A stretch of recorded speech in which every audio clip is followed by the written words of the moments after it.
सांसदहरूले बजेटका विषयमा आएका सुझावहरूलाई कार्यान्वयन नगर्ने हो भने छलफल चलाउनुको कुनै औचित्य नरहने धारणा राखेका छन्। आइतबार प्रतिनिधि बैठकमा विनियोजन विधेयक 2080 अन्तर्गत उपराष्ट्रपतिको कार्यालयको विभिन्न शीर्षकमाथिको छलफलमा भाग लिँदै उनीहरूले बजेटका विषयमा औपचारिकताका लागि मात्रै छलफल गर्ने र सुझावलाई कार्यान्वयन नगर्ने हो भने छलफल चलाउनुको कुनै औचित्य नरहने धारणा राखेका हुन्। बैठकमा सांसद रमेश लेखकले बजेटका विषयमा संशोधन हुँदैन भन्ने धारणा बन्दै गएको र नियमावलीमा पनि त्यही कुरा रहेकाले छलफल गर्नुको औचित्य नरहेको बताउनुभयो।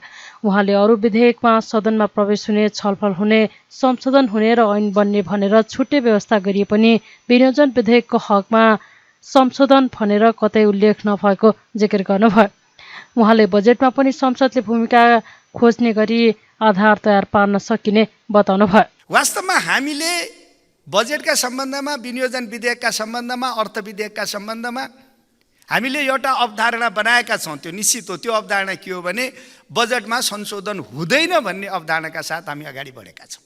यो सत्य हो। र बजेटमा संशोधन हुँदैन भन्ने अवधारणा हामीले प्रतिनिधि सभा नियमावलीमा पनि राख्यौँ। किनभने प्रतिनिधि सभा नियमावली हामी हेऱ्यौँ भने दुईवटा कुरा प्रष्ट देखिन्छ। अरू विधेयकहरू सदनमा प्रवेश गर्ने, सदनमा छलफल हुने, संशोधन हुने र ऐन बन्ने हामीले छुट्टै व्यवस्था गरेका छौँ, जसमा संशोधन भन्ने शब्द प्रयोग गरेर संशोधन नै गर्ने अभिप्रायका साथ अगाडि बढेका छौँ। तर विनियोजन विधेयकको हकमा हामीले संशोधन गर्ने भनेर कहीँ भनेका छैनौँ। त्यसकारण हामीले त्यसमा के भनेका छौँ भने खर्च कटौतीको प्रस्ताव भनेका छौँ। त्यसका 3वटा सिद्धान्तलाई परिभाषित गरेका छौँ। र यो संशोधन भएर पनि विधेयक जान सक्छ, विनियोजन विधेयक भन्ने कुराको बारेमा हाम्रो अवधारणा अलिक फरक रह्यो। त्यो के भने अरू सबै कानुनहरू संशोधन गर्ने, परिमार्जन गर्ने, त्यसलाई सरकारले प्रस्तुत गरेको रूप, आकार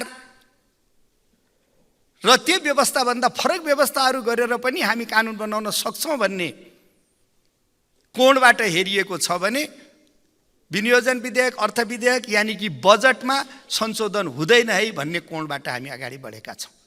आज एउटा प्रश्न बडो महत्त्वपूर्ण ढङ्गले उठेको छ सम्माननीय सभामुख महोदय, सदनभित्र पनि उठेको छ, सदन बाहिर पनि उठेको छ। यदि बजेटमा कुनै पनि संशोधन गर्ने होइन भने यत्रो लामो छलफलको औचित्य के हो भन्ने एउटा महत्त्वपूर्ण प्रश्न उठेको छ। र मलाई के लाग्छ भने अब हामी त्यो प्रश्नलाई अनुत्तरित राखेर, हामी त्यो प्रश्नमा कुनै जवाबदेहिता नबोकेर, त्यो विषयलाई, त्यो प्रश्नलाई सम्बोधन नगरिकन अगाडि बढ्न सक्ने अवस्था छ जस्तो मलाई लाग्दैन। त्यस्तै सांसद देवेन्द्र पौडेलले सदनमा उठेका विषयलाई विषयगत मन्त्रालयले हेरेर सोही अनुसार वार्षिक नीति तथा कार्यक्रम र बजेट तयार पार्नुपर्नेमा जोड दिनुभयो। उहाँले मुलुकको अर्थतन्त्रको अवस्था सुधारका लागि सत्तापक्ष र प्रतिपक्षका रूपमा नभई राष्ट्रिय सहमतिका आधारमा अघि बढ्नुपर्ने बताउनुभयो। इन्डोर्स हुनको निम्ति हामीले आवश्यक पर्यो भने कानुनविदसँग सल्लाह गरेर कानुन बनाएर पनि अगाडि बढ्नुपर्छ र त्यो प्रक्रिया अगाडि बढोस् र बढाउँ भन्ने कुरा पनि म सम्माननीय सभामुख महोदय मार्फत राख्न चाहन्छु। अन्यथा यहाँ छलफल गर्यो, छलफलको चाहिँ कुनै पनि मन्त्रालयमा स्वामित्वकरण हुने कुरा अगाडि बढेन भने खालि त्यो सुनाउनुको निम्ति मात्रै छलफल हुन्छ र निकै नेगेटिभ अर्थमा चित्रण हुने गरेको छ। यो संसदमा बोल्नु भनेको सुनाउने, जिल्लाका योजनाहरू बारे बोल्नु भनेको पनि जिल्लाका मतदाताहरूलाई, नागरिकहरूलाई सुनाउनुको निम्ति र मन्त्रालयका विभिन्न शीर्षकहरू बारे आफ्ना धारणाहरू प्रस्तुत गर्ने कुरा पनि सुनाउनुको निम्ति मात्रै भन्ने कुरा वास्तवमा हामीले जसरी चाहिँ नेगेटिभ अर्थमा टिप्पणी हुनेको छ यसलाई सच्याउन पनि म विशेष अनुरोध गर्न चाहन्छु। र त्यसको निम्ति हामी सबैले पहल गरौँ। यहाँ यो विषयमा सत्तापक्ष प्रतिपक्षको प्रश्नै होइन। यो विषयमा हामी सबैले यो बजेट प्रस्तुत हुनुभन्दा पहिला, मन्त्रालयगत रूपमा एलएमबीएसमा योजनाहरू पर्नुभन्दा पहिला सदनमा उठेका यस प्रकारका छलफलहरूको चाहिँ सुनवाई, यस प्रकारको रेकर्डीकरण, यस प्रकारका उठेका कतिपय प्रश्नहरू चाहिँ सम्बन्धित मन्त्रालयले सुनेर मात्रै बजेटलाई अगाडि बढाइयो भनेदेखि कमसेकम यो सम्मानित चाहिँ सदनको गरिमा, यसको औचित्य, यसको चाहिँ महत्त्व र गरिमालाई हामी चाहिँ ती बजेट निर्माण प्रक्रियामा समावेश गर्न सक्छौँ। त्यो प्रक्रियामा हामी अगाडि बढ्नको निम्ति आउँदो वर्षको चाहिँ बजेटमा कानुनी हिसाबले पनि सच्याएर अगाडि बढ्ने प्रक्रिया चाहिँ सम्माननीय सभामुख महोदय मार्फत अगाडि बढोस् भन्ने कुरा पनि म यहाँ राख्न चाहन्छु। त्यस्तै सांसद मनिष छाले बजेटको अनुमोदन प्रक्रिया नै पुनर्संरचना गर्न आवश्यक रहेको बताउनुभयो। यो विनियोजनलाई नेपाल इङ्ग्लिसमा चाहिँ अप्रोप्रिएसन प्रोसेस भनेर भन्छौँ हामीले। त्यसलाई अनुमोदन कसरी गर्ने नगर्ने, त्यसमा कसरी छलफल गर्ने भनेर। तर अनुमोदन गर्दै गर्दाखेरिको हाम्रो सबै तर्क र तथ्यहरूको औचित्य के छ भन्ने कुरा पनि प्रमुख हो। यो एउटा प्रक्रिया मात्र हो र यो प्रक्रिया गर्नैपर्छ भनेर गरेको हौँ वा यसको यो तर्कहरू, यो छलफल मन्थनको केही अर्थ पनि हुन्छ।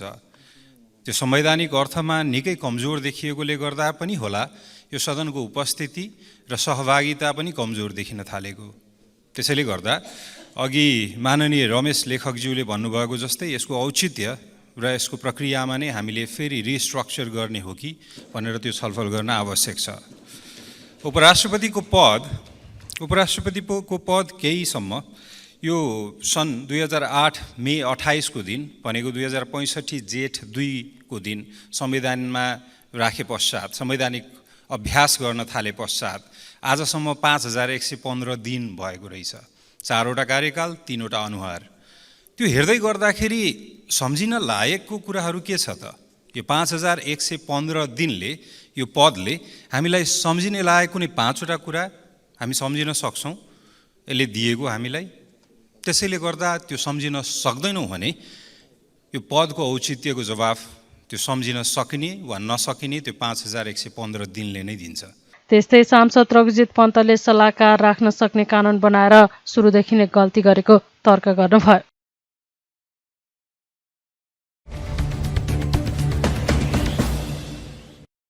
उपप्रधान एवं गृहमन्त्री नारायण काजी श्रेष्ठले प्रतिपक्षमा रहेकाले विरोध गर्ने र सत्तापक्षमा बस्नेले निरङ्कुश बन्ने प्रवृत्तिले लोकतन्त्र मजबुत हुन नसक्ने बताउनु भएको छ। आइतबार प्रतिनिधिसभा बैठकमा आफ्नो मन्त्रालयमाथिको बजेटमा आएका जिज्ञासाको जवाफ दिँदै श्रेष्ठले विरोधका लागि विरोध गर्ने र सत्तापक्षमा रहे पनि निरङ्कुश हुने प्रवृत्तिले लोकतन्त्र मजबुत हुन नसक्ने भन्दै नयाँ अभ्यास सुरु गर्नुपर्ने बताउनुभयो। उहाँले सदनमा बजेटका विषयमा छलफल गर्ने र आएको सुझावहरूलाई अङ्गीकार नगर्ने परम्परालाई पनि अन्त्य गर्नुपर्ने धारणा राख्नुभयो। गृहमन्त्री श्रेष्ठले प्रहरी बढुवामा पैसाको चलखेललाई शून्यमा झारिएको दावी गर्नुभयो। त्यस्तै उहाँले नक्कली भुटानी शरणार्थी प्रकरणमा निष्पक्ष ढङ्गले छानबिन गरिएको भन्दै बालुवाटार, एती, ओम्नी लगायत काण्डमा अनियमितता, भ्रष्टाचार देखिए कसैलाई पनि छुट नहुने स्पष्ट पार्नुभयो। सीमा क्षेत्रलाई थप व्यवस्थित र चुस्त दुरुस्त बनाउन सरकारले कुनै कसर बाँकी नराख्ने उहाँको भनाइ छ। सीमा सुरक्षाका लागि हालसम्म 250 बीओपी स्थापना गरिएको र थप स्थानमा पनि स्थापना हुने उहाँले बताउनुभयो। उहाँले प्राकृतिक प्रकोपबाट हुन सक्ने क्षतिलाई न्यूनीकरण गर्न सरकारले आवश्यक कदम चालिसकेको र हालै आएको बाढी पहिरोबाट पीडितलाई आवश्यक राहत र पुनर्स्थापना गरिसकेको जानकारी दिनुभयो। मन्त्रालय र मातहतका सबै निकायहरूलाई शान्ति, सुरक्षा र अपराध अनुसन्धान एवं नियन्त्रण गरी सुशासन कायम गर्न निर्देशित गरिएको छ र सो बमोजिम स्थानीय प्रशासन र सम्बद्ध सुरक्षा निकायहरूको प्रभावकारी परिचालन गरिएको छ। ट्राफिक प्रहरीको प्रोत्साहन भत्ता व्यवस्थापन निर्देशिका 2075 बमोजिम काठमाडौँ उपत्यका ट्राफिक व्यवस्थापन कार्यमा खटिने प्रहरी कार्यालय सहयोगीदेखि प्रहरी नायक उपरीक्षकसम्म प्रोत्साहन भत्ता उपलब्ध गराउने व्यवस्था अनुसार प्रोत्साहन भत्ता वितरण गर्दै आएकोमा चालु आर्थिक वर्षको लागि बजेट त्यसमा पनि माग गरिएको छ। यहाँ मान्य सदस्यहरूले पनि यस सन्दर्भमा ध्यानाकर्षण गराउनु भएको थियो, त्यसमा मन्त्रालयको ध्यान गएको छ। प्रहरी नियमावली 2071 अनुसार रिक्त सिट सङ्ख्यामा नियमअनुसार योग्यता पुगेका प्रहरी निरीक्षकहरूमध्ये कार्य सम्पादनको आधारमा 44 जना प्रहरी निरीक्षकहरूलाई प्रहरी न्याय परीक्षामा उपरीक्षमा पदमा बढुवा गरिएको छ। जनताको जीवधनको रक्षा गर्ने, शान्ति सुरक्षा कायम गरी अमन चैनको वातावरण निर्माण गर्न सरकार प्रतिबद्ध छ। अपराधिक गतिविधि न्यूनीकरण गर्न अपराध न्यूनीकरण कार्ययोजना बनाई कार्यान्वयन गर्दै लगिएको छ। जतिसुकै कारण हिंसा भोग्नुपर्ने वा समयमा न्याय नपाउने अवस्था आउन नदिन नेपाल प्रहरीका 46वटा युनिटमा महिला, बालबालिका, ज्येष्ठ नागरिक सेवा केन्द्रसँगै रहने गरी दलित सेल गठन गरिएको छ। विपद उत्थान मैत्री शासन पद्धतिको सुदृढीकरण गर्न विपद सम्बन्धी कार्य हेर्नको लागि छुट्टै संस्थाको रूपमा राष्ट्रिय विपद जोखिम न्यूनीकरण तथा व्यवस्थापन प्राधिकरण स्थापना भई विपद व्यवस्थापनका विभिन्न कार्यहरू अगाडि बढिरहेको छ। सम्माननीय प्रधानमन्त्रीजीको अध्यक्षतामा राष्ट्रिय परिषद, गृहमन्त्रीको अध्यक्षतामा कार्यकारी समिति, प्रदेश सभा प्रदेशमा प्रदेश परिषद र कार्यकारी समिति, जिल्ला र स्थानीय विपद व्यवस्थापन समितिहरू विपद उत्थानशील शासन पद्धतिको सुदृढीकरणमा संस्थागत एवं संरचनागत रूपमा क्रियाशील हुन थालेका छन्, भइरहेका छन्। जिल्ला प्रशासन कार्यालयले स्थानीय तहसँगको समन्वयमा सम्भावित बाढीको जोखिम सम्बन्धी जनचेतना फैलाउने, प्रमुख नदीमा भएको पूर्व सूचना प्रणालीबाट बाढीको अवस्थाको सूचना सम्प्रेषण गर्ने गरेको र उच्च जोखिमको अवस्थामा पूर्व सूचना मोबाइल सन्देश SMS मार्फत समेत पूर्व सूचना पठाउने गरिएको छ। हालै तराई मधेसमा बाढी प्रभावित 6 जिल्लाका 16 स्थानीय तहका 34 स्थानमा पूर्व चेतावनी प्रणाली जडान गरिएको छ। यो प्रणाली मार्फत स्थानीय भाषामा समेत सूचना सम्प्रेषण भइरहेको छ। हालै अकस्मात आएको बाढीमा परि ताप्लेजुङ, शङ्खसभा र 5 थरमा बेपत्ता भएको खोजी कार्य जारी रहेको, घरबास गुमाएका विस्थापितहरूलाई हवाई तथा स्थलमार्गबाट फ्यामिली टेन्ट, त्रिपाल, ब्ल्याङ्केटहरू तत्त स्थानमा पठाई तत्काल स्थानान्तरण गरेर बसोबासको व्यवस्था मिलाइएको छ। ओखलढुङ्गा जिल्ला प्रशासन कार्यालयले स्थानीय तहसँग समन्वय गरी विपद विस्थापितहरूलाई सुरक्षित स्थानमा राखिएको छ र आवश्यक राहतको व्यवस्था गरिएको छ। प्रकोपको कारणले पुग्न केही समय लागेका भए अति दुर्गम स्थानमा शीघ्र राहत पुर्याउन मन्त्रालय र जिल्ला प्रशासन कार्यालयहरू संवेदनशील रूपमा क्रियाशील रहेका छन्। खाद्यान्न, औषधि लगायतका अन्य राहतका लागि जिल्ला प्रशासन कार्यालयको नेतृत्वमा स्थानीय स्तरमा व्यवस्थापन भइरहेको छ। पश्चिम नेपालको जोखिमलाई दृष्टिगत गरी हालै मात्र गृह मन्त्रालयको नेतृत्वमा सङ्घ, प्रदेश, जिल्ला र स्थानीय तहलाई सहभागी गराई दाङ र कैलालीमा भूकम्प र ठुला विपदको परिदृश्यमा विपद पूर्व तयारी अभ्यास सिमुलेसन सम्पन्न गरिएको छ। बढुवा र ल्याटरल एन्ट्री बाहिरबाट खुला प्रतिस्पर्धामा लिनेहरूको अनुपात परिवर्तन गर्नुपर्छ कि भन्ने सुझाव पनि आएका छन्। हामीले यस सन्दर्भमा पनि यसअघि नै लोकसेवा आयोगसम्म यस सम्बन्धमा परामर्श गरिरहेका छौँ।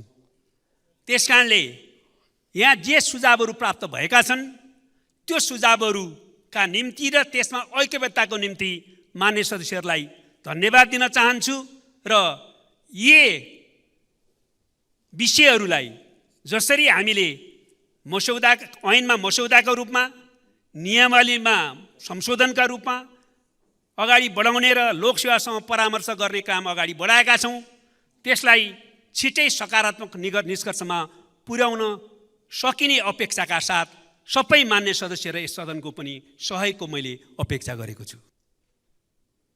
आर्थिक चलखेल हुने गरेको चर्चा सुन्नेको त्यो शून्यमा झारिएको छ। यो म दाबेका साथ भन्छु, म ग्यारेन्टी गर्छु।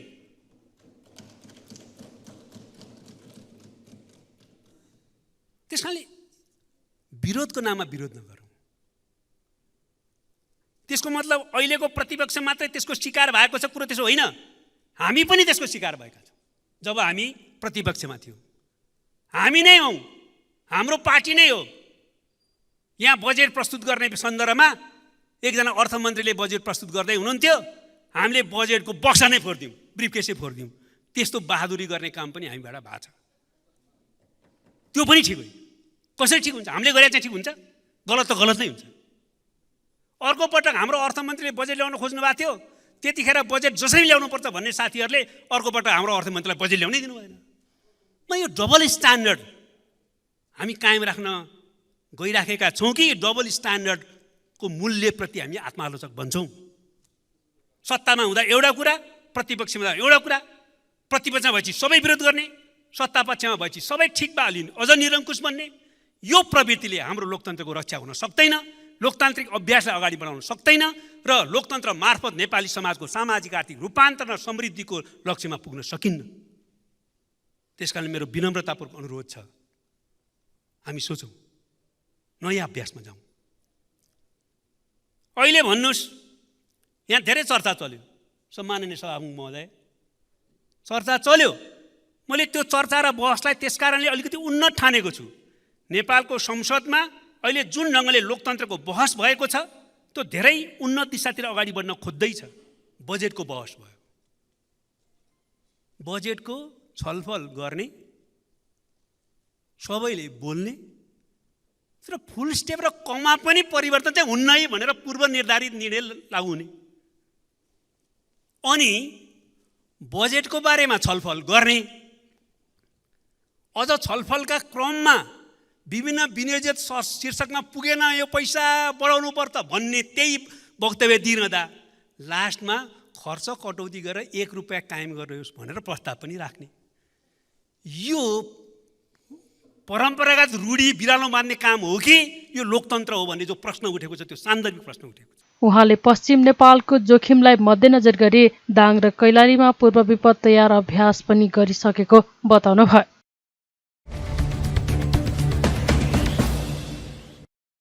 जनता समाजवादी पार्टीका अध्यक्ष उपेन्द्र यादवले वर्तमान शासकीय स्वरूप निर्वाचन प्रणालीमा सुधार नभए भविष्यमा नयाँ संविधान बनाउनु पर्ने अवस्था आउन सक्ने बताउनु भएको छ।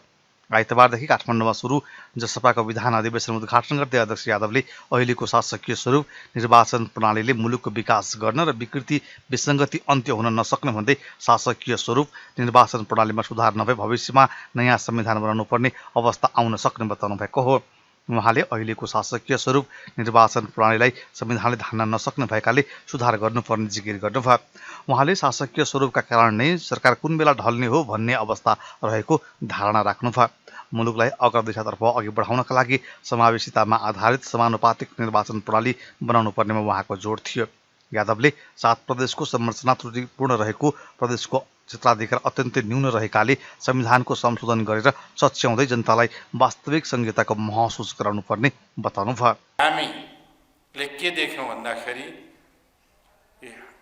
राज्यको पुनर्संरचना, 7 प्रदेशको संरचना अत्यन्त त्रुटिपूर्ण, पहिचान र सामर्थ्यलाई ध्यानै नदिएको, केवल प्रशासन शासन आफ्नो हातमा कसरी एउटै समुदाय जसको वर्चस्व रहिआएको छ सैकडौँ वर्ष, तिनलाई नै यो प्रणालीमा पनि आफ्नो वर्चस्व कसरी कायम राख्ने ध्येयका साथ राज्यको पुनर्संरचना गर्यो, जसलाई हामीले अस्वीकार गर्यौँ। त्यस कारणले अब राज्यको पुनर्संरचना अधुरो, अपूर्ण र त्रुटिपूर्ण छ। प्रदेशको क्षेत्राधिकार अत्यन्त न्यून छ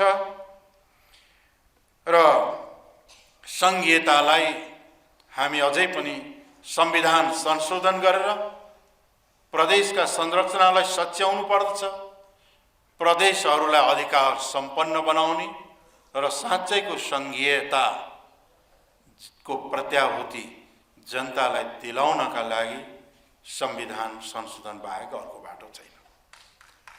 त्यसैगरी अहिलेको साथ जुन देखिएको छ विकृति विसङ्गतिहरू, यो विकृति र विसङ्गति खास गरिकन सिस्टमले नै ल्याएको हो, उत्पादन गर्दैछ। अझै अहिलेको शासकीय स्वरूप दिनभरि काम गर्ने, बेलुका सांसदको सङ्ख्या गर्नुपर्ने, बिहान सुतेर उठेपछि कोही हराए कि भन्ने या कसैले समर्थन फिर्ता लिए कि भन्ने, सरकार रहने हो कि ढल्ने हो बिहान भन्ने, यस्तो मानसिकता यो अहिलेको शासकीय स्वरूप र प्रणालीको हो। नेपालमा जुन खालको संसदीय प्रणाली अपनाइयो, जुन खालको निर्वाचन प्रणाली अपनाइयो, यसले राजनीतिक स्थिरता दिन सक्दैन र विकासको गतिलाई अगाडि बढाउन सक्दैन। भ्रष्टाचार, कमिसन तन्त्र जस्ता विकृति र विसङ्गतिलाई अन्त्य पनि गर्न सक्दैन। त्यस कारणले हामी के भन्छौँ भन्दाखेरि अहिलेको जस्तो महँगो चुनाव प्रणालीले भ्रष्टाचार नबढाइ के गर्छ त?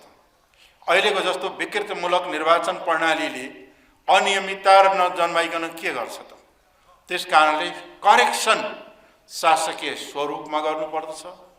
जनताबाट निर्वाचित प्रत्यक्ष कार्यकारिणी राष्ट्रपति हुने र राष्ट्रपतिले सक्षम र विज्ञ र व्यक्तित्वहरूबाट सरकार निर्माण गरेर चाहिँ के छ भन्दाखेरि स्थिरता, विकास र समृद्धिलाई अगाडि बढाउनु पर्दछ। अहिलेको जस्तो महँगो र विकृति निर्वाचन प्रणालीलाई अन्त्य गरेर समानुपातिक समावेशितामा आधारित समानुपातिक निर्वाचन प्रणाली, समानुपातिक संसदको निर्माण गर्ने निर्वाचन प्रणाली जहाँ पैसाको खर्च नहोस् र यो परिवर्तन गर्नका लागि वर्तमान संविधान संशोधन परिमार्जन गर्न जरुरी छ। यदि हुन संशोधन भएन, शासकीय स्वरूप निर्वाचन प्रणालीमा सुधार भएन, राज्यको जुन संरचना छ 7 प्रदेशको यसमा सुधार भएन र पहिचानलाई मान्यता दिएर त्यसका आधारमा अगाडि बढेन भने भविष्यमा नयाँ संविधान बनाउनु पर्ने पनि आउँछ। यो संविधानले धान्न सक्दैन। तर हामी चाहन्छौँ अहिले नयाँ संविधान तुरुन्तै नबनाऊ, यसलाई सुधार्ने प्रयास गरौँ। सुध्रिन सकेन भने त्यसपछि विकल्प खोज्नुपर्ने बेला हुन सक्दछ। आइतबारदेखि सुरु जसपाको अधिवेशन 3 दिनसम्म चल्नेछ। विधान अधिवेशनमा केन्द्रीय समितिका 406 सदस्यका साथै प्रदेश समिति, राष्ट्रिय समिति, विशेष प्रदेश समिति, जिल्ला समिति, महानगर भ्रातृ संगठन तथा केन्द्रीय समितिबाट मनोनित हुने 10 जना सहित 761 प्रतिनिधि सहभागी छन्।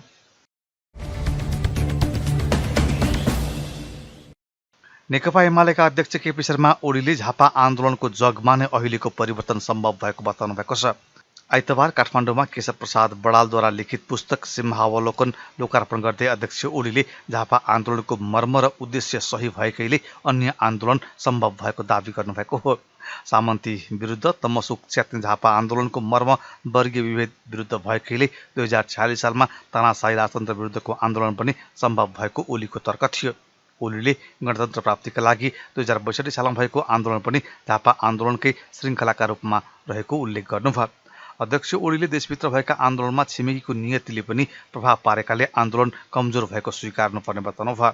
2007 सालको क्रान्ति होस् या अन्य क्रान्तिमा उठाइएका हतियार कहाँबाट ल्याइए भन्ने प्रश्नले पनि नेपालको आन्दोलन कहीँ न कहीँबाट प्रभावित थियो भन्ने पुष्टि गर्ने ओलीको भनाइ छ। त्यस्तै अध्यक्ष ओलीले विदेशी शक्तिको आडमा पार्टी फुटाउनेहरूको हविगत पनि देखिन थालेको भन्दै चुइटिएर जानेहरूको अस्तित्व नै समाप्त हुन लागेको आरोप लगाउनुभयो। आन्दोलनभित्र कहिलेकाहीँ रोग लाग्ने भन्दै अध्यक्ष ओलीले रोग लाग्दैमा आन्दोलन नमर्ने जिकिर गर्नुभयो। झापा आन्दोलनले लिएको दिशा, लिएको उद्देश्य, लिएको नीति लोकतान्त्रिक गणतन्त्रको थियो। निरङ्कुश राजतन्त्र फाल्ने, गणतन्त्र ल्याउने र लोकतन्त्र ल्याउने। त्यसलाई जनवाद भन्नुहोस्, जनतन्त्र भन्नुहोस्, लोकतन्त्र भन्नुहोस्, जेसुकै नाम दिए पनि डेमोक्रेसी ल्याउने र पिपुल्स डेमोक्रेसी ल्याउने, आमूल परिवर्तन गर्ने, सामन्ती राजतन्त्रात्मक पञ्चायती तानाशाही व्यवस्था फालेर जनताको जनवादी व्यवस्था स्थापना गर्ने त्यसको स्पष्ट उद्देश्य थियो। त्यसकारण त्यो आन्दोलन अरूभन्दा फरक थियो। त्यसै कारण त्यस आन्दोलनले अरू आन्दोलनलाई मियोको रूपमा समेट्दै गयो। किन अरू आन्दोलन मियो हुन सकेन? किन त्यो आन्दोलन मियोको रूपमा समेट्दै गयो त? त्यसले भन्दा अरू आन्दोलनभन्दा त्यो मात्रात्मक सुधारात्मक होइन, गुणात्मक परिवर्तनात्मक अथवा क्रान्तिकारी थियो। त्यो विचारको हिसाबले त्यसले एउटा परिवर्तनकारी विचार दिएको हुनाले त्यसले एउटा म्याग्नेटको काम गर्यो, एउटा मियोको काम गर्यो र त्यसको वरिपरि त्यसले एउटा नयाँ विचार दियो र त्यसका वरिपरि नै आन्दोलन अहिलेसम्म त्यही झापा आन्दोलनको पृष्ठभूमिबाटै आन्दोलन आएको छ। अरू समूहहरू त मिले, अरू समूह मिलाइयो, एकता एकीकरण गरियो, तर यो र त्यो समूह मिले उस्तै हो, दुईटा समूह मिले एउटै भयो जस्तो मात्रै होइन। त्यो भएको के हो भने जति एकीकरण भने पनि जे भने पनि त्यो झापा आन्दोलनको विचार प्रवृत्ति त्योसँग नै समाहित भएको हो।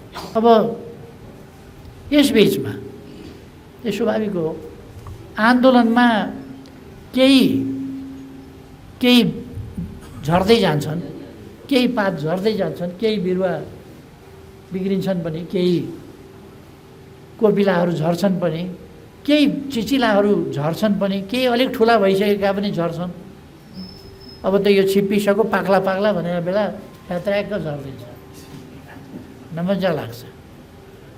विभिन्न रोगहरू हुन्छन् आन्दोलनभित्र, वैचारिक रोगहरू, प्रवृत्तिगत रोगहरू, त्यसले लान्छ, रोगले लान्छ नि, रोगले लान्छ। त्यही रोगले कहिले कहिले कोही कोही मान्छेहरूलाई लिएर जान्छ। आन्दोलनमा त्यस्तो हुन्छ, तर आन्दोलन मर्दैन। यो त धेरै ढिलो। 1871 कार्ल मार्क्सले 78-71 को पेरिस कम्युनभन्दा पछि कार्ल मार्क्सले भने कि पेरिस कम्युन त असफल भयो, मर्यो। तर पेरिस कम्युनका उद्देश्यहरू मर्दैनन्, यो फेरि प्रकट भइरहन्छ जबसम्म त्यसका उद्देश्यहरू पुरा हुँदैन। 7 सालको आन्दोलन स्वतन्त्र ढङ्गले नेपाली जनताको आफ्नै जागरणमा, आफ्नै बलमा, आफ्नै मानसिकतामा, आफ्नै हतियारमा, आफ्नै ढङ्गले भएको आन्दोलन। नेपाली समाजमा परिवर्तनको आवश्यकता थियो। नेपाली समाजले परिवर्तन चाहेको थियो।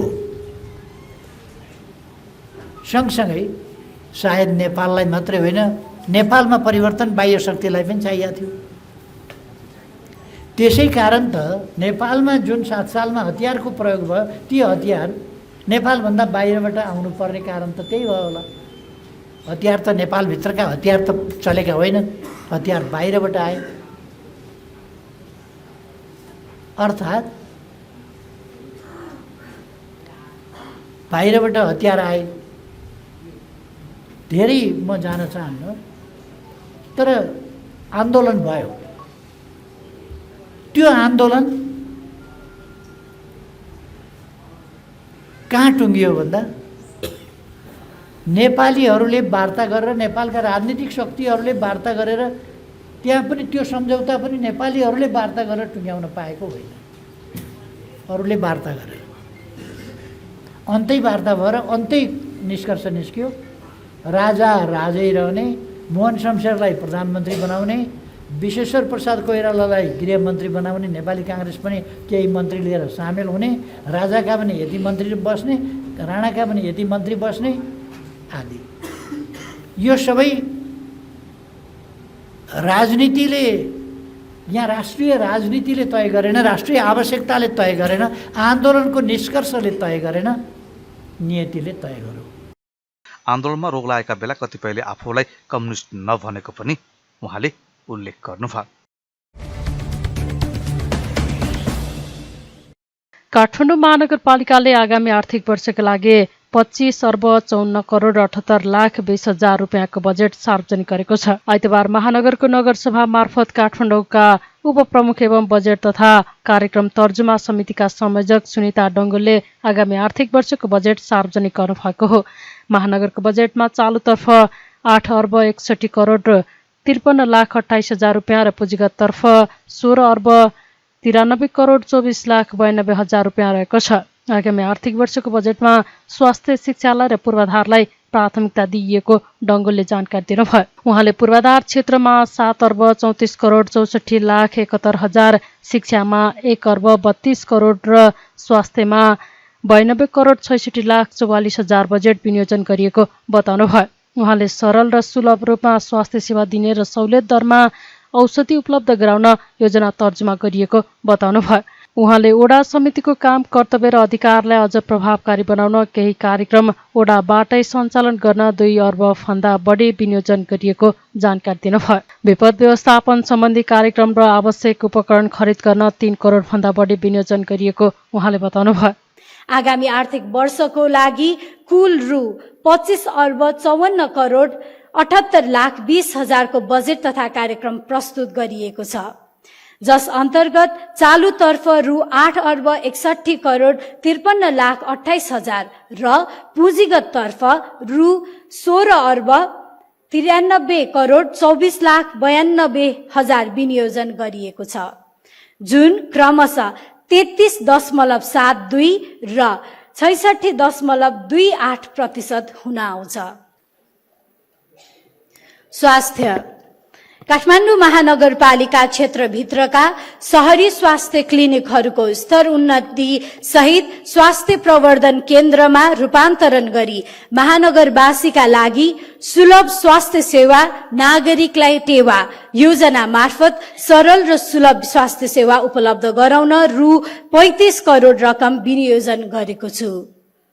महानगरवासीलाई सहुलियत मूल्यमा औषधि उपलब्ध गराउनका लागि सुलभ फार्मेसीको स्वर्णिम योजना कार्यान्वयन गर्न रु 6 करोड विनियोजन गरेको छु। स्थानीय सरकार सञ्चालन ऐन 2074 को दफा 12 मा व्यवस्था भएको ओडा समितिको काम, कर्तव्य र अधिकारलाई अझ प्रभावकारी र नागरिक मैत्री हुने गरी प्रचलन गराउन केही योजना तथा कार्यक्रम ओडा तर्फबाट नै सञ्चालन गर्ने गरी कुल रु 2,75,53,74,000 रकम विनियोजन गरेको छु। सम्भावित विपद जोखिम न्यूनीकरण गर्ने कार्यक्रमको लागि आवश्यक रकम विनियोजन गरेको छु। विपद व्यवस्थापन सम्बन्धी विभिन्न कार्यक्रम तथा उपकरणहरू खरिद गर्न रु 3,50,00,000 रकम विनियोजन गरेको छु। काठमाडौँ महानगरपालिका क्षेत्रभित्रका विभिन्न स्थानमा वर्षातको समयमा हुने डुबान न्यूनीकरणका लागि डुबान समाधान स्वर्णिम कार्यक्रम मार्फत खर्च हुने गरी रु 4 करोड रकम विनियोजन गरेको छु। त्यस्तै महानगरकी उपप्रमुख डङ्गोलले वातावरण मैत्री, लैङ्गिक समानता र सामाजिक समावेशीकरण, भाषा, संस्कृति तथा सम्पदा संरक्षण र प्रवर्धनलाई आगामी वर्षको बजेटमा प्राथमिकताका साथ राखिए अघि बढाइने बताउनुभयो। वन तथा वातावरण मन्त्री वीरेन्द्र प्रसाद महतोले जलवायु परिवर्तनको प्रभाव न्यूनीकरणका लागि आवश्यक कार्यक्रमको कार्यान्वयनका लागि ध्यान केन्द्रित गरेको बताउनु भएको छ। आइतबार प्रतिनिधि सभा बैठकमा आफ्नो मन्त्रालयको बजेटमाथि आएका जिज्ञासाको जवाफ दिँदै मन्त्री महतोले जलवायु परिवर्तनको अनुकूलन र वातावरण संरक्षण कायम गर्न आवश्यक कार्यक्रमको कार्यान्वयनका लागि ध्यान केन्द्रित गरेको बताउनुभयो। उहाँले वनको दिगो व्यवस्थापन, सार्वजनिक तथा नदी विकास क्षेत्रमा वृक्षारोपण, भू तथा जलाधार संरक्षण, जैविक विविधताको संरक्षणको प्रभावकारिताका लागि आवश्यक बजेट विनियोजन गरिएको जानकारी दिनुभयो। उहाँले काठको उत्पादन वृद्धि गरी काठ तथा काष्ठजन्य वस्तुबाट मुलुकलाई आत्मनिर्भर बनाउने र आयातलाई प्रतिस्थापन गरी निर्यात बढाउने लक्ष्य सरकार अघि बढेको बताउनुभयो। संरक्षित वन क्षेत्रमा बसोबास गरेकाहरूलाई उचित व्यवस्थापन गर्न गम्भीर रहेको उहाँको भनाइ छ। हरिगृत ग्यासको उत्सर्जनमा औद्योगिक मुलुकहरूको तुलनामा नेपालको भूमिका नगण्य रहेको तथ्य विदित छ। यद्यपि नेपाल जलवायु परिवर्तनको असर उल्लेख्य रूपमा पर्ने मुलुकभित्र पर्दछ। यसको प्रभाव न्यूनीकरणका लागि नेपाल सरकार तथा विभिन्न विकास साझेदारी निकायहरूसँगको सहकार्यमा प्रत्यक्ष वा परोक्ष रूपमा जलवायु परिवर्तन न्यूनीकरण तथा अनुकूलमा सघाउन पुग्ने खालका कार्यक्रमको लागि सङ्घ, प्रदेश, स्थानीय तहबाट कार्यान्वयन हुने गरी बजेट विनियोजन गरेको छ। जलवायु परिवर्तन अनुकूलनका लागि अन्तर्राष्ट्रिय जलवायु वित्त प्रविधि र नेपालको पहुँच बढाउँदै लगिनेछ। जलवायु परिवर्तन एउटा बहुआयामिक र अन्तर्सम्बन्धित विषय भएकोले नेपालले तय गरेको दोस्रो राष्ट्रिय निर्धारित योगदानले तय गरेको लक्ष्य प्राप्तिमा सबै विषयगत मन्त्रालय, प्रदेश सरकार तथा स्थानीय सरकारको समेत रचनात्मक सहयोगको अपेक्षा राखेको छु। स्वच्छ वातावरणको अधिकार संवैधानिक अधिकार हो र वातावरण अन्तर सम्बन्धित विषय भएकाले सो हासिल गर्न हामी सबैको साझा तथा जिम्मेवारपूर्ण भूमिका हुनु पर्दछ। वातावरण संरक्षणमा प्लास्टिक झोला नियन्त्रण, कार्ययोजना कार्यान्वयन, मापदण्ड तथा निर्देशिका तर्जुमा अनुगमन, पार्क निर्माण, व्यवस्थापन, प्रयोगशाला, रेस्टोरेन्टी प्रचार प्रसारका कार्यक्रमहरू तय गरिएका छन्। विकास र वातावरणलाई सँगसँगै लग्न सके मात्र हाम्रो विकास दिगो हुन जान्छ। वन तथा वातावरण मन्त्रालयले वातावरणीय स्वच्छता कायम गरिने विकासको सधैँ प्रोत्साहन गर्दछ। त्यसर्थ विकाससँग सम्बन्धित विभिन्न वातावरणीय अध्ययन प्रतिवेदनप्रति यस मन्त्रालय सजग छ। वातावरणीय नियमावली तथा अन्य नीतिगत व्यवस्था अनुरूप गरिएका अध्ययन प्रतिवेदन कार्यान्वयन तथा स्वीकृतिमा वन तथा वातावरण मन्त्रालयले सधैँ सहजीकरण गर्नेछ भन्ने कुरोमा मान्यजीहरूलाई विश्वस्त तुल्याउन चाहन्छु। त्यस्तै संरक्षित क्षेत्रमा या वनको क्षेत्रमा रहेका घरधुरी पीडित घरधुरी र पीडित बसोबास गरेका पीडित जनताहरूको घरधुरीहरूलाई उचित व्यवस्थापन गरिनेछ। अब यसको लागि यसपालि बजेट यसमा छैन, तैपनि हामीले यसलाई गम्भीरतापूर्वक लिएका छौँ। यो कुरो आजको होइन, यो मलाई लाग्छ दोस्रो तेस्रो पुस्ता गइसक्दा पनि हामीले यसलाई व्यवस्थापन गर्न सकिरहेका छैनौँ। त्यस्तै आफ्ना मन्त्रालयमाथिको बजेटमा आएका जिज्ञासाको जवाफ दिँदै महिला बालबालिका तथा ज्येष्ठ नागरिक मन्त्री सुरेन्द्रराज आचार्यले 100 स्थानीय तहमा महिला उद्यमशीलता कार्यक्रम विस्तार गरिएको बताउनुभयो। मानव बेचबिखनलाई रोक्नका लागि हरेक तहमा अभियानमूलक अभियान सञ्चालन गरिने उहाँले बताउनुभयो। उहाँले मानव विकास सूचकाङ्कमा पछाडि परेका स्थानीय तहका विपन्न र एक महिलालाई सिप क्षमता अभिवृद्धि गरिने तयारी रहेको जानकारी दिनुभयो। उहाँले बेवारिसे र जोखिममा परेका बालबालिकाको खोजी, उद्धार र संरक्षणका लागि काम भइरहेको धारणा राख्नुभयो। महिला, बालबालिका, ज्येष्ठ नागरिक, अपाङ्गता भएका व्यक्ति, यौनिक तथा लैङ्गिक अल्पसङ्ख्यक, लैङ्गिक हिंसा तथा मानव बेचबिखन तथा ओसार पसार लगायतका सामाजिक कुरीति एवं हानिकारक अभ्यास विरुद्धको अभियानमूलक कार्यक्रम र राष्ट्रिय स्तरको सञ्चार माध्यमबाट पाक्षिक रूपमा चेतनामूलक कार्यक्रम सञ्चालन गरी समुदायको चेतना स्तरलाई प्रवर्धन गर्ने कार्यक्रम रहेको छ। मानव बेचबिखन अनुसन्धान ब्युरोको सहकार्यमा अनलाइनबाट हुन सक्ने बेचबिखनबाट जोखिम साइबर क्राइम सम्बन्धी जानकारी तथा मानव बेचबिखन विरुद्ध अभियान कार्यक्रम जिल्लाभित्रका स्थानीय तह, किशोरी समूह वा बेचबिखनबाट प्रभावित हुन सक्ने समूह तथा सरोकारवाला निकायहरूको सहभागितामा अभियानमूलक कार्यक्रम सञ्चालन गरिनेछ। पुनर्स्थापना केन्द्रमा रहेका मानव बेचबिखनबाट पीडित प्रभावितहरूको लागि मनोसामाजिक परामर्श तथा अन्तर्क्रिया गर्ने कार्यक्रम रहेको छ। बालबालिकाको अधिकार संरक्षण सम्बन्धी कानुन तर्जुमा एवं संशोधन नीति कार्यान्वयन कार्ययोजना तर्जुमा, बालविवाह अन्त्यका लागि राष्ट्रिय रणनीति तयार गर्ने एवं बालबालिकाको अधिकार सम्बन्धी भएका नीतिगत व्यवस्थाहरूको अभियानमूलक प्रचारात्मक एवं चेतनामूलक कार्यक्रम सञ्चालन गरिनेछ। मन्त्रालयबाट 8वटा बाल सुधार गृहको सञ्चालन तथा व्यवस्थापन भइरहेको छ। कानुनी विवादमा परेका बालबालिकाको सुधार र पुनर्स्थापना नभएसम्म उनीहरूलाई बाल सुधार गृहमा राखिएको छ। बाल सुधार गृहमा रहेका बालबालिकाको सङ्ख्या बाल सुधार गृहको क्षमताभन्दा बढी रहेकोले सोको उचित व्यवस्थापनको लागि तनहुको ढकालटारमा बाल सुधार गृह निर्माण गर्ने कार्यक्रम रहेको छ। आर्थिक वर्ष 2080-81 उक्त बाल सुधार गृह निर्माण कार्यलाई बहुवर्षीय योजनाको रूपमा स्वीकृत गरी निर्माण प्रक्रिया अगाडि बढाउने मन्त्रालयको योजना रहेको छ। त्यसै गरी 4वटा स्थानीय तहमा नमुना बाल उद्यान पार्क निर्माण गर्ने कार्यक्रम समेत रहेको छ।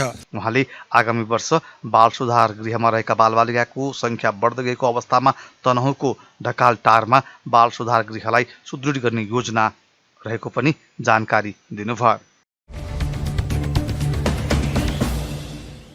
दाङका 10वटै स्थानीय तहले आर्थिक वर्ष 2080-81 को बजेट सार्वजनिक गरेका छन्। गोराई र तुलसीपुर 2 उपमहानगरपालिका सहित सबै स्थानीय तहले आइतबार बजेट प्रस्तुत गरेका हुन्। तुलसीपुर उपमहानगरपालिकाले 1 अर्ब 79 करोडको बजेट ल्याएको छ। यो बजेट गत वर्षको भन्दा 7 करोड कम हो। गत वर्ष 30 करोड 12 लाख आन्तरिक स्रोतको लक्ष्य राखेको तुलसीपुर उपमहानगरपालिकाले यसपटक 21 करोड मात्रै लक्ष्य राखेको छ।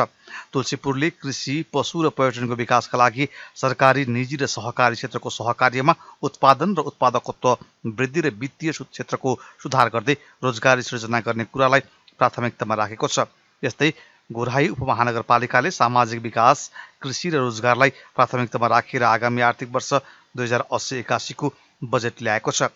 उपप्रमुख हुमा कुमारी डीसीले 2 अर्ब 15 करोड 54 लाख 83 हजार रुपैयाँको बजेट प्रस्तुत गर्नुभएको हो। कुल बजेटमध्ये चालुतर्फ 1 अर्ब 28 करोड 3 लाख रुपैयाँ अर्थात् 59.40% र पुँजीगततर्फ 87 करोड 51 लाख 83 हजार अर्थात् 40.60% बजेट विनियोजन गरिएको छ। बजेट कानुनका लागि आन्तरिक आयबाट 36 करोड, सङ्घीय वित्तीय समानीकरणबाट 31 करोड 14 लाख, सङ्घीय राजस्व बाँडफाँडबाट 25 करोड 24 लाख, प्रदेश समानीकरण अनुदानबाट 2 करोड 29 लाख, प्रदेश राजस्व बाँडफाँडबाट 2 करोड 83 लाख, प्रदेश सशर्त अनुदानबाट 2 करोड 78 लाख, प्रदेश समपूरक अनुदानबाट 32 करोड बेहोरिनेछ। चालु आर्थिक वर्षको 36 करोड रुपैयाँ बचत हुने अनुमान पनि घोराई उपमहानगरपालिकाको बजेटमा उल्लेख गरिएको छ। घोराई उपमहानगरपालिकाले पूर्वाधार विकासतर्फ 52 करोड 48 लाख, सरसफाई, वातावरण र विपद व्यवस्थापनतर्फ 5 करोड 1 लाख रुपैयाँ विनियोजन गरेको छ। दाङका 2 उपमहानगरसँगै लमही नगरपालिका र 7वटा गाउँपालिकाले पनि आइतबार नै बजेट सार्वजनिक गरेका छन्।